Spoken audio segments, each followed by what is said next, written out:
Hi, everyone. I'm Steven Kilger, Managing Editor for Feed and Grain. This week is IPPE Marketplace Week. And Mike, I am lucky enough to have a great guest. So joining me today is Leah Wilkinson. I'm Vice President of Public Policy and Education for the American Feed Industry Association. Thank you so much for joining us today, Leah. We just have a few questions about AFIA and what kind of your priorities are for the coming year. So what can the industry expect from the government agencies now that we have a new administration? Right, new year, new administration, lots of changes for us in 2021. And I'm glad that I still get to be able to talk to you, Stephen, and bring these messages to your readers. So 2021, and with the new administration, we are expecting some changes, right? With any administration, there's always some new changes that will happen.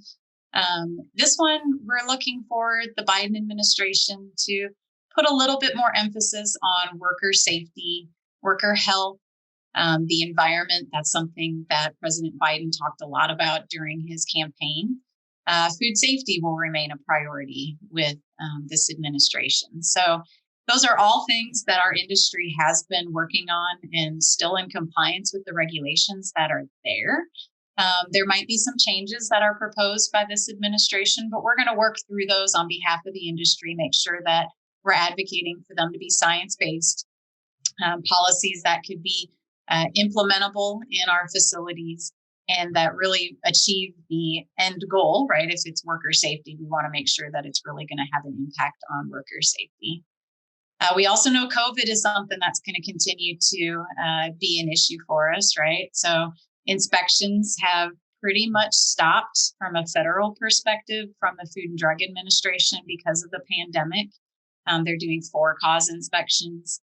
Some of the states are still doing inspections, but that doesn't mean that we are not still in compliance with the regulations. That all continues. It just means that they're not in person doing the inspections, but we're still producing that safe, high quality, nutritious feed and pet food for our livestock and pet owners. Yeah, it's going to be a change, but hopefully with it is some opportunity, right? Exactly. So what other challenges are kind of facing the industry in 2021? It's weird to say that already, huh? It is. So with the pandemic, there are things that we're still working through, right? We have made some great strides by our industry being deemed essential and able to still operate our businesses. Vaccination is one that our members are looking at to see how our industry fits within the vaccination protocols that are being set up within the different states. From a federal perspective, the Centers for Disease Control deemed that animal food is part of food and agriculture, right? So we are in that 1B category for vaccination, but now it's up to the different states and how they implement that. So we're going to be working through that, making sure that our members have access to the information that they need. But then they need to be in touch with their state departments of agriculture, their local departments of agriculture, make sure that they know that they are an essential business and that if they are looking for the vaccination, that they're one of those businesses there that could receive that vaccination and when that time comes. Some of the supply chain things that we saw in 2020, we're always watching that to make sure that the supply chain continues to operate. We know that we've got some issue right now with availability of containers and our ability to move products around domestically, but also internationally, and to be able to get access to those containers so that we can ship our great products around the world and help feed pets and livestock around the world. So we're working through some of those issues too. Yeah, that sounds great. So what are the AFIA's priorities going into 2021? So we're going to continue to work on the ingredient approval processes.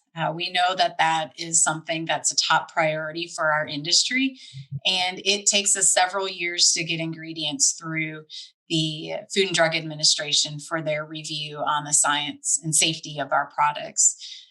We've made some strides. We've gotten them some more resources. We were able to get $5 million in the fiscal year 2020 appropriations bill for them to go out and hire 12 new staff. And they did that last year during the pandemic. They went out and hired new staff, and they've onboarded them, and now they're training them and putting them into place. So we're going to continue to work with them to make sure that from an industry perspective, we understand the requirements that are there, that we're providing good submissions, but then also that the agency is interpreting the regulations consistently and moving forward with the information that they put out. So we're going to continue to work on that one, but we're also kind of changing that one into a new role and talking about how can we get some of these newer products that are coming through, our new innovations that can help on food safety and environment and animal health through those approval processes as foods. So right now, some of those would be considered animal drugs, which is an even lengthier process. So we're talking to the agency about changing some policy interpretations because these products can really help move forward either food safety or the environment. And we want to be able to bring those products to market for our livestock and pet owners to be able to use to make a real difference. We'll continue to work on all things COVID related. We're going to be paying a lot more attention to OSHA and EPA and things that they come out with. And then I'll throw in the whole topic of viruses in feed.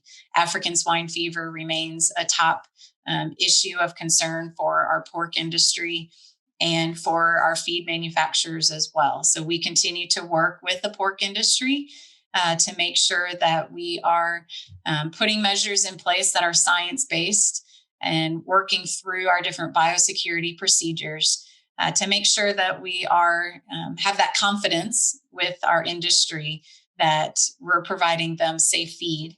And then we're also working on the preparedness. So if the virus would ever come here, how would operations continue? How would feed still be able to move across the countryside and get to those livestock producers? Even if they're not a pork producer, we're still going to have animals to feed. So we're working through some of those issues with both the federal and state governments as well.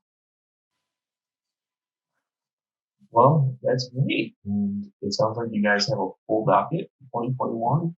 And so I'm going to ask, I think, the most important question, and that's how can our watchers and our readers in the feed industry get involved? Or what can they do to help the AFIA on this mission? Well, first off, we need to hear from you. We need you to get involved. The most important thing from an association perspective is we know what your issues are. We can't address them if we don't know that they're issues. So get involved. Join the association if you're not a member. Join your state feed and grain association.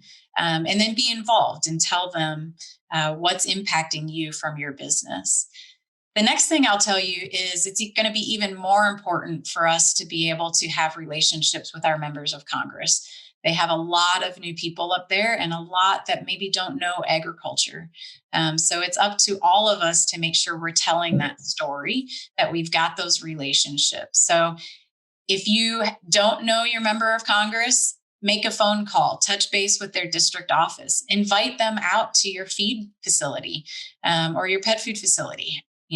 Have a tour. We'd be happy to help with that and help arrange with that so that we can tell the story and to be able to be good advocates on your behalf. Well, thank you so much, Leah, for joining us. It's great talking to you, as always. Can't wait to see you again in 2022, along with all of our readers and watchers. In the meantime, everyone to head to ippexpo.org to sign up and make your own kind of custom show plan. It's free this year for everyone. And continue to tune into Feed and Grain for all the kind of latest IPP updates. All right. Thank you so much, Leah. Bye, everyone. Thanks for having me. Stay safe.